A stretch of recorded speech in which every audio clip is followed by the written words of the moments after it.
Hi, my name is Daryl. I work as expert at Drees Sommer, Frankfurt. In today's session, we are going to learn how we plan to create unified system for streamlining project deliverables using APS and MongoDB. So what are we streamlining exactly? And what are these deliverables? When I was young and in school, the teacher used to give us homeworks. We were supposed to do our homework and deliver it the next day. And sometimes I used to forget it. And the next day when the teacher asked why you didn't do it, I said, I actually did it, but my dog ate it. And surprisingly, sometimes it worked. And now 20 years later, we are working as architects and engineers, and the client requires us to deliver a set of documents at different stages of a project. They could be in form of PDFs, IFC models, and so on. This list can get really complex over time.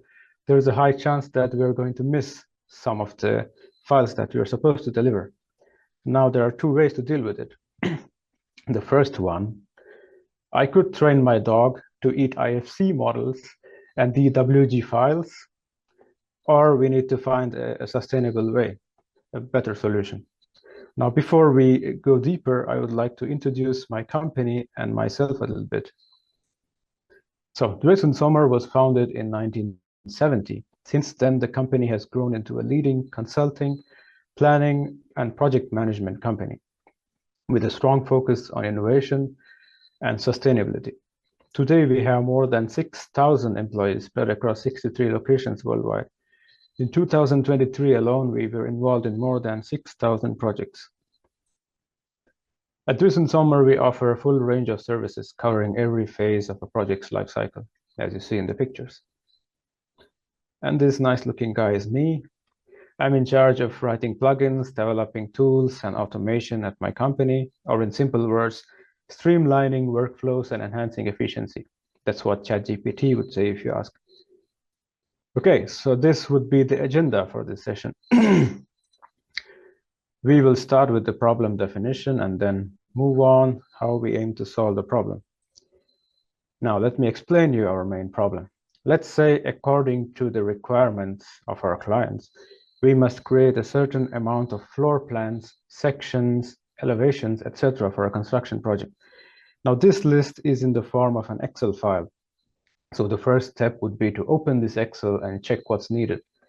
Let's say a young, enthusiastic architect is really excited for a new task. What must she do next? At our firm, we use Autodesk Construction Cloud as a central hub. The architects and structural engineers work on one file, and the MEP engineers work on their separate files. So our young architect must open the architect's Revit model from the Autodesk Construction Cloud and then draw the sheets that are needed to be drawn. And once she's done drawing them, she will export and print them. Easy peasy, right? Not so fast. So suddenly she realizes that the Excel sheet was outdated. It was updated by the project manager a week ago, and she didn't know about it. Now there is no way to directly compare the sheets created in Revit to this new Excel file. There is also no way to directly find out which new sheets are supposed to be created, or which existing sheets are to be changed. Now there are 6,000 values in this new Excel file, and it feels really overwhelming. And it took a lot of manual effort to create hundreds of sheets already, right? Now she looks worried. She feels that her laptop is on fire. There is timely pressure. And then suddenly she remembers the advice that I gave her. Oh wait, I think she misunderstood my advice. Anyway, now let's look at how this list of deliverables is set up. So based on the requirement of a project, a list is created for each trade, like architecture, MEP, structural engineering, and so on. And these deliverables consist of files that need to be provided at various stages of project. Now this list is part of the contract, which means it's really important, which means money. On the right side, you can see a minimalistic list of deliverables, which shows you the trade, what type of document it is, and yeah, the name of the document as well. I wish it were really simple like this, but in reality, it's not. Here's a bit more detailed overview of the list. On the left side, you see some parameters like trade, type of document, level, etc. And apparently these parameters seem to influence the document name somehow. How does this work? So a set of parameters that are needed for a list of deliverables for a given project are initially set up. As you see here, these parameters have coded values. So there are 3 tables here. And in the first table, you see the trade, and then ARC is the value for architect. And then the second table, you see the document type with FLO for floor plan and so on. And then we would combine these coded values together with the help of a separator, and then we derive a document name. This is how we generally derive the document name. So next, what happens to these deliverables? Each deliverable will have a corresponding sheet set up in a Revit model for a given trade. And these sheets will be exported as PDFs, DWGs, based on the requirement. In case of IFCs, there will be corresponding 3D views set up, and then they will be exported. How was this done so far in Excel? As you see here, all the required parameters were set up in a huge Excel list. What you see here is only half of the actual sheet. For viewing the entire sheet, we would need a much bigger screen. And then the main deliverables were set up in another sheet by referencing the values from this previous parameter sheet. This sheet is called the master sheet, of course. It has 6,000 values in here. It can get really messy. The Excel files are mostly local. Users copy them, they edit them, and it will be really hard to track who changed what and which list is the most up-to-date list. And also when multiple users want to access and edit, we cannot lock it. So people can break stuff. Things will be too difficult to track at one point. This is a finite approach. There is no room for scalability here. And this is a total mess. Fun fact, whenever I look at this sheet, it makes me really hungry. Do you know why? Maybe I can show you this list a bit more detailed. There it is. Do you see any difference between this and the previous slide? I don't. I really don't. Looks the same for me. It's just spaghetti. So as the next step, how are these deliverables files created? So first, the user would open the Revit file, which anyways takes really long time depending on the size of the Revit file. And then the user would open the Excel file as well with a list of all these deliverables. And then the user would manually compare values in Excel to the corresponding sheet in Revit. And if the sheets don't exist, the user would create them. Same thing is repeated by other trades. And then if everything looks fine, the user would select one view set at a time and then export the sheets. Now this can take really long time, so the user has to wait until it finishes. And then repeat for all other view sets. The same process is followed for DWG and IFC export. Now this workflow is not efficient at all. There is a lot of manual work involved and there is too much room for error. So what do we do now? I mean, now some people might think that all of these problems are because of digital tools that we use. If we get rid of them, then all the problems will be solved, right? Is this true? I'm not sure. If you find a guy like this, maybe you can ask him yourself. And I asked ChatGPT to write some funny code on efficiency, and it came up with this. So the aim here is to reduce manual work as much as possible, and therefore the room for error is also reduced. Now enough talk about the problem, now it's time for the solution. What do we need for the solution? What are the requirements? First, we would need a central storage, a place to put all the parameters and the master list of deliverables, along with the naming convention. Next, we must link this to a project on Autodesk Construction Cloud. So basically, we must know the ID of the project on Autodesk Construction Cloud. Then we must be able to access sheets and views from the Revit files for that project. So we will need the IDs of the Revit files as well. And then we need to export the sheets to a designated folder on ACC. So we would need the ID of this folder as well. The third part is validation.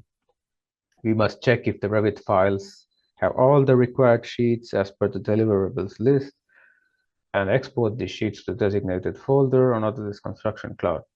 Now, the first part we aim to solve using MongoDB. The reason is that the structure of deliverables and the parameters can vary a lot for different projects, and also they're expected to change even during the project. Therefore, we need more flexibility. We cannot have a rigid structure. That's why we chose MongoDB as our database. And for the second part, we can use Data Management API and the Autodesk Construction Cloud API. And for the third part, we are going to use design automation. So this solution is still work in progress and currently set up as two separate components. The first one deals with deliverables and their link to ACC project. And the second one deals with data retrieval from Revit files and exports. The reason we came up with this is that we came up with the second component first. We already came up with the tool for retrieving views and sheets and exporting them. And now we have to combine this into a unified workflow. So now let's see how we plan to store the deliverables in a central location. As the first step, the user would select a project from a list of projects for a given hub on the Construction Cloud. To proceed, the user must be a project admin. As a next step, the user would create parameters, master lists of deliverables, and file naming standards for this project. It's not just one user who would do all of these tasks, of course. It's just an example. Okay, in order to retrieve the hubs and projects from ACC, we would need to authenticate the user first. We use three-legged authentication to do so.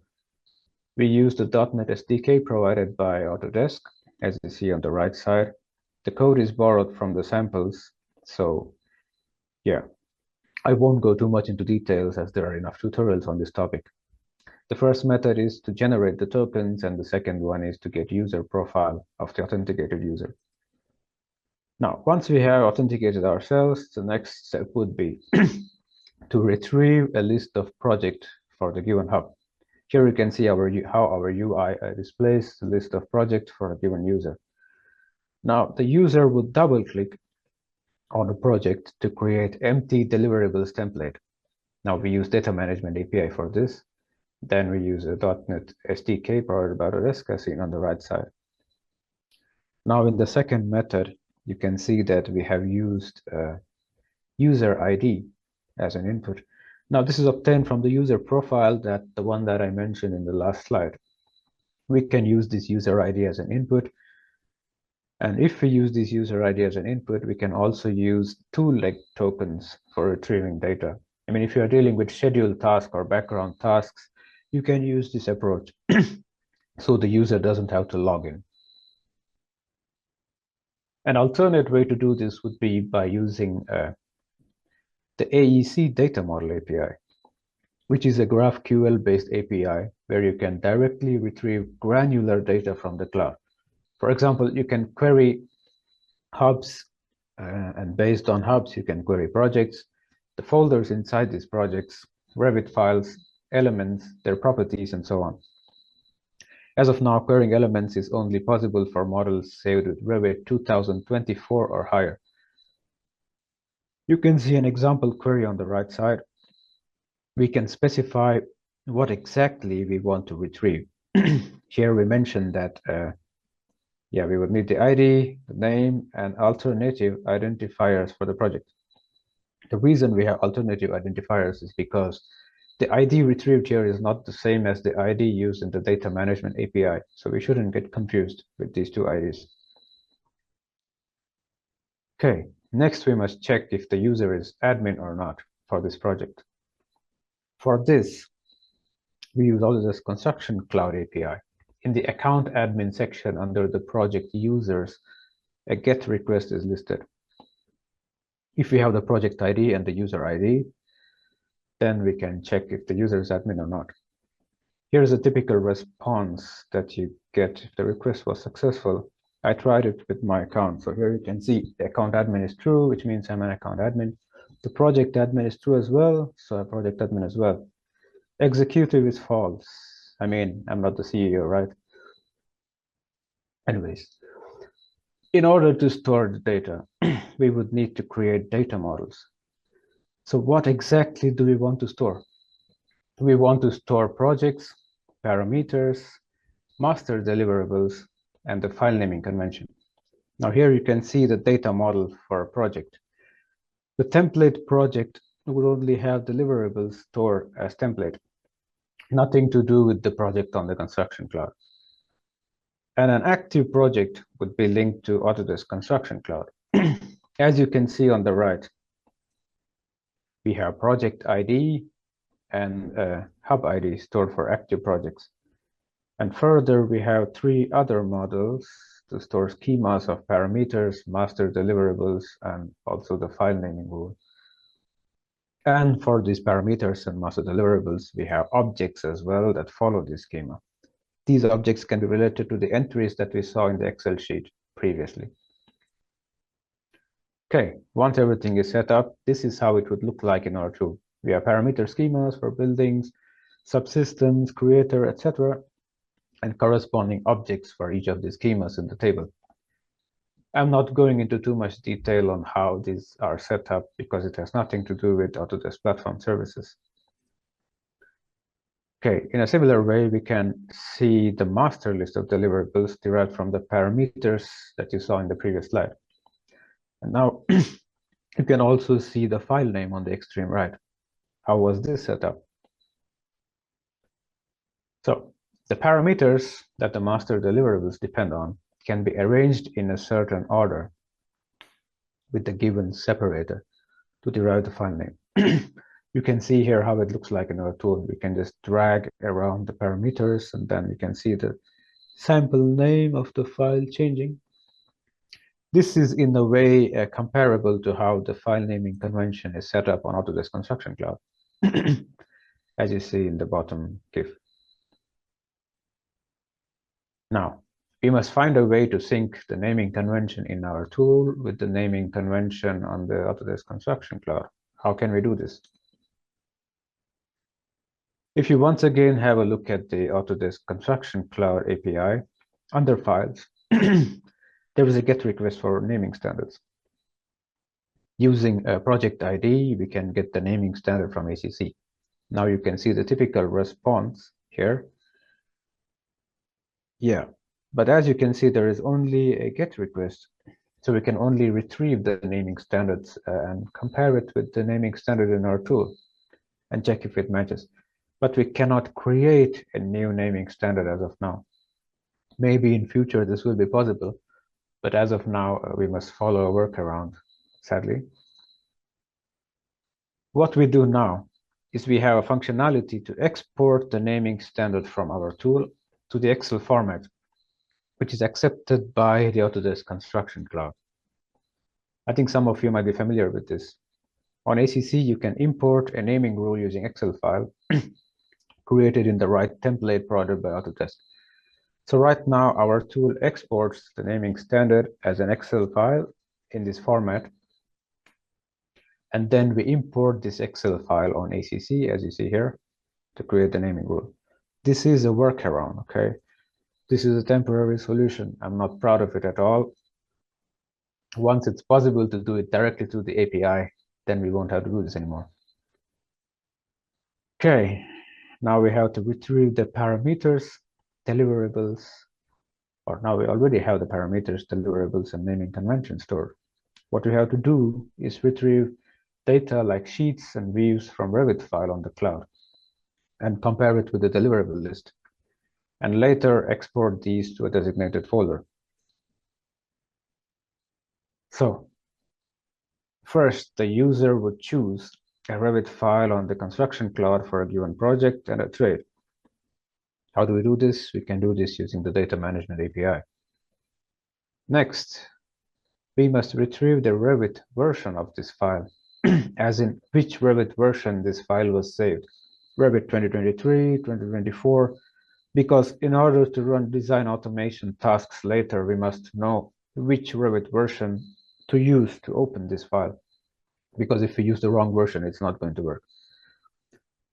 Then we must retrieve a list of sheets, views, view sets from this file directly from the cloud.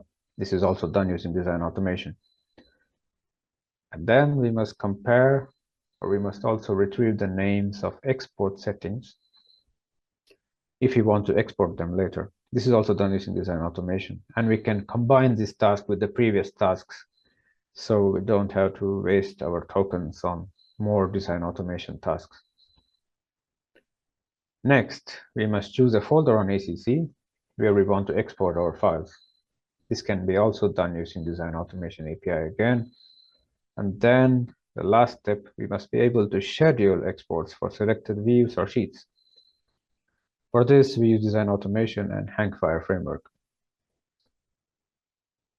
So if we are retrieving data, we have to store them somewhere, so we don't have to retrieve them again and again. Therefore, we need some data models. So what do we have? The first one would be the Revit item model. This represents a Revit file on Autodesk Construction Cloud for a given project. As you see, it has some properties of the hub, the project.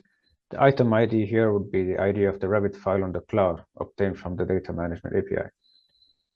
And then the Revit engine, export folder ID, and so on. So this follows a rigid structure. This won't change. So we can use SQL database.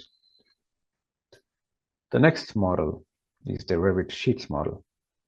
This stores the names of the sheets retrieved for a given Revit file, and it also stores the version of the Revit file from which it was retrieved, because version keeps on updating, so we must know, like, is it outdated, should we update it, or whatever.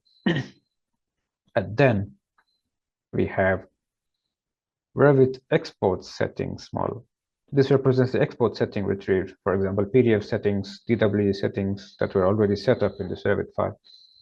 Now, these two are one-to-many relationship, which means for one Revit file, we will have multiple of this Revit sheets model and Revit export settings model.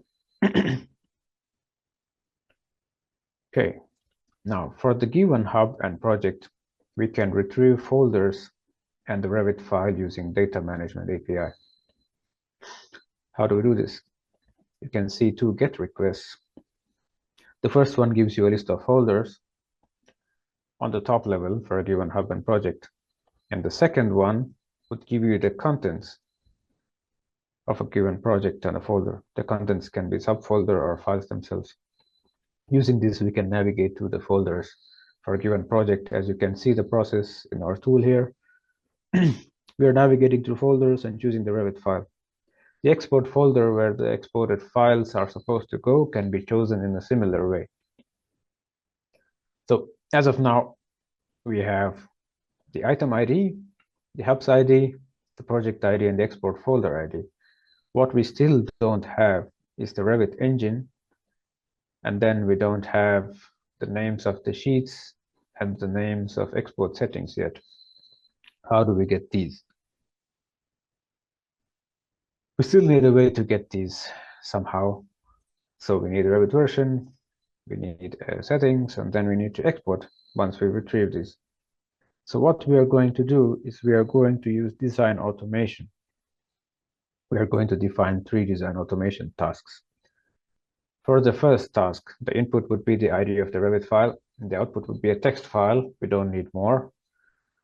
And for the second task, we have input Revit file ID again. The output would be a JSON file because we need more data.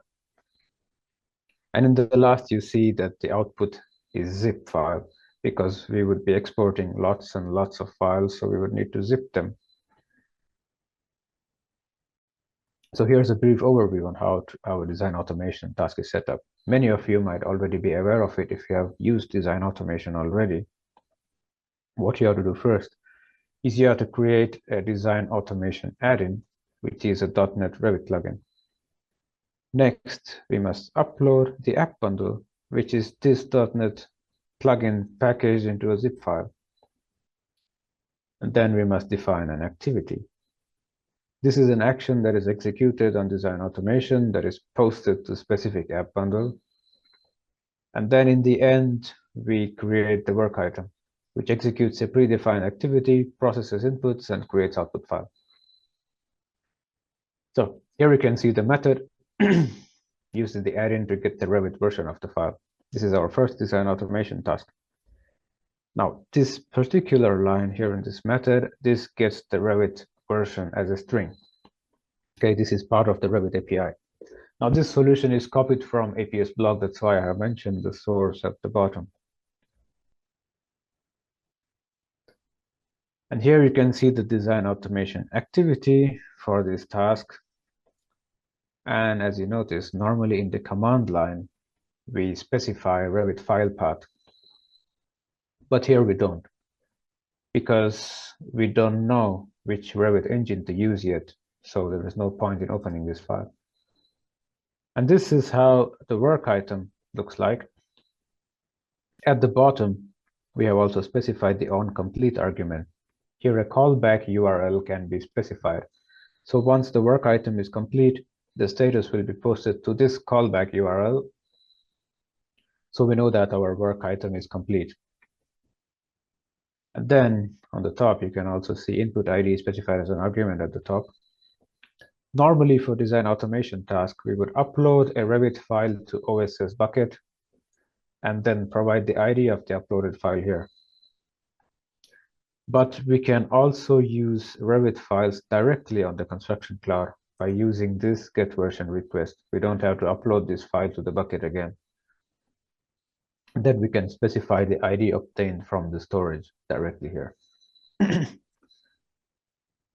And the next task would be to retrieve sheet name and settings. On the right side, you can see this is an automation activity for this task. In the command line here, unlike the last activity, you can also see the Revit file path specified here. And then the result obtained would be a JSON file. It would look like this.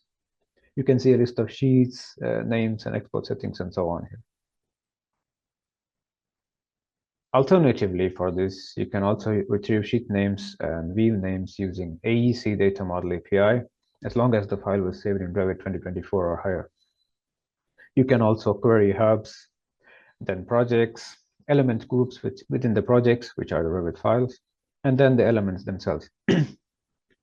On the right side, you can see a typical query for elements by category. If you pass the category as sheets, you will get all the sheets from this Revit file. In the results, we would also get ID, name of the sheets, and properties, which also include parameters. Now here you can see the activity for exporting sheets. In the command line here, you can see an extra argument. What is this? This is a method that checks if we have to open Revit engine in German language or not. Because in our company, we have a lot of projects in German language template, and we have to run it in German Revit to be optimal. And if we have to run a design automation task in German Revit on the cloud, we need to include DEU at the end of this activity. If it's in English, you just leave it blank. Then at the bottom, you can see zip is set to true, which means all the exported files will be zipped together. And later we can extract them and upload them to the ACC using Data Management API. Now you can see the work item in action. Here's how the get version works. The user will navigate, select a Revit file, and it immediately the design automation task is working. Okay, the Revit version is loaded. And next, once this is done, the user can load view sets, views, settings, and so on. This is the second design automation task in action. So you can see the view sets are loaded, the export options are loaded as well. Okay. So now we have all the data. We want to compare the deliverables to existing sheets and views in Revit file. Now, as we already have the data, we can just compare it. So we have all of this now. And we have sheet names and 3D view names retrieved as JSON. And on the other side, we have the deliverables from MongoDB. So we can compare this and display a table So the values in blue indicate that there are sheets in Revit, but there is no corresponding value in the deliverables list. The pink values indicate that there are entries in the deliverables list, but there is no corresponding sheet found in the Revit file. And white means there is a corresponding sheet for a given deliverable value in the list.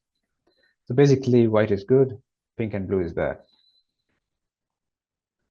You can also check if a given sheet or view is exported already by retrieving contents of the export folder on ACC. In the above query, you would just need the project ID and the ID of the folder where things are exported. So a typical response would look like this. Under attributes, you can find the display name of the file, and we can compare this to our deliverables list. So now we have everything. What we didn't do yet is we did not export anything. How do we do it? How do we schedule exports? So we have information in the database. We know the Revit file, we know the sheet names, we know where to export these files. The next task would be to create a design automation or to schedule a design automation task that we already have. Normally, we schedule it in non-working hours when we are sure that all files are synchronized and nobody's working anymore.